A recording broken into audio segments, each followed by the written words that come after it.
So you have to learn not to share every thought that comes into your head, every thought that you have about a Bible passage or whatever.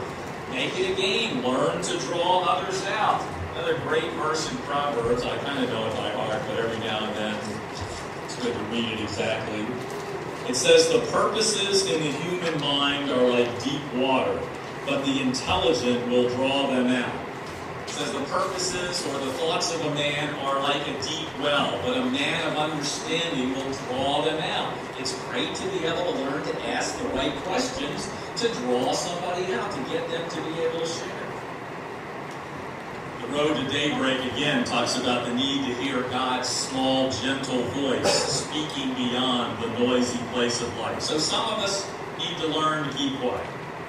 Some of us need to learn to listen well, to reflect back, to ask those clarifying questions, to care about the person, living rather than doing, and don't feel like you have to fix it. One of our great stories that my wife and I know about and use is a woman was frustrated at going to a grocery store and all the things that happened. They didn't have the sale items that she had the coupons for.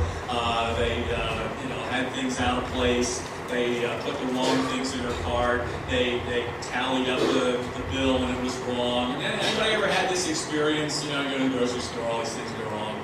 And so she came home and she told her husband, and she expected some great empathy. And what did he say? We men who just want to fix things most of the time. He said to her, well, why don't you just change grocery stores? No. What she wanted, oh, you poor dear, you must have had a hard time at the grocery store today. Let me sit with you and let's just hold hands for a while. We men find it difficult to do that. There's a difference between hearing and listening. And as I said, if you're ready to jump in with talking and sharing something right after the other person finishes, they don't feel like you're really hearing and listening. We need to reflect back. We need to ask those clarifying questions. Our body language can tell that. Are we looking really interested? Are we looking out the window going no come, or just getting ready to say what we want to say? The third thing, we need to learn to speak up. Proverbs 31. This is a great passage. Everybody knows what Proverbs 31 is. The long, extended. Who knows what's in Proverbs 31? Come on, you women should know this. Proverbs 31. How to be a good wife. Right. It's the wonderful woman description. But before it gets to that, it says this. Speak up or speak out for those who cannot speak, for the rights of all the destitute. Speak out or speak up. Judge righteously. Defend the rights of the poor and needy. See, I could put my coat on that. Nothing through here. Okay. So we need to learn to speak up. Miss California, probably all of you have heard the story of Miss California in the Miss USA contest, who when asked, how do you feel about gay marriage, said, well, I believe and I was raised that marriage is between a man and a woman. And she got crucified for sharing her opinion about what she believed.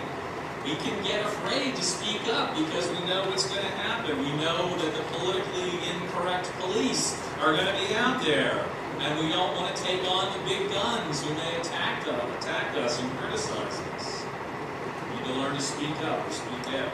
And then finally, we need to learn to share life. We need to identify with people. We need to be vulnerable and share our weaknesses, admit our weaknesses. And that doesn't mean you come up to everybody and you say, hey, I was nasty to my wife yesterday. I was rude and obnoxious. I mean, you don't go to everybody do that, but you share with the person that you sinned against what you did. You share with significant others. Hey, would you pray for me because I'm having struggle with this? I want to end with this passage here. This is from a 12-step book, and it talks about how we need to lead from weakness. In other words, we need to be willing to share our weakness. Trust deepens as we become mutually vulnerable by leading with our weaknesses. Leading with our weaknesses becomes the point of identification and union with each other. And it seems someone's self-disclosure has to start it off. Someone takes the risk. This helps us pull away the curtain concealing the truth of our own lives and encourages our own self-disclosure. The honesty of one encourages the honesty of others, as though we'd all been waiting for just such a fellowship where we could be on the outside what we really were on the inside. So what do you most need to learn to do? To keep quiet, to listen better, to speak up, to take a risk, to share your life. May God lead us in building relationships and the community of saints here at Princeton. Let's pray. Father God, we thank you for your grace, that you love us. You don't expect us to be perfect.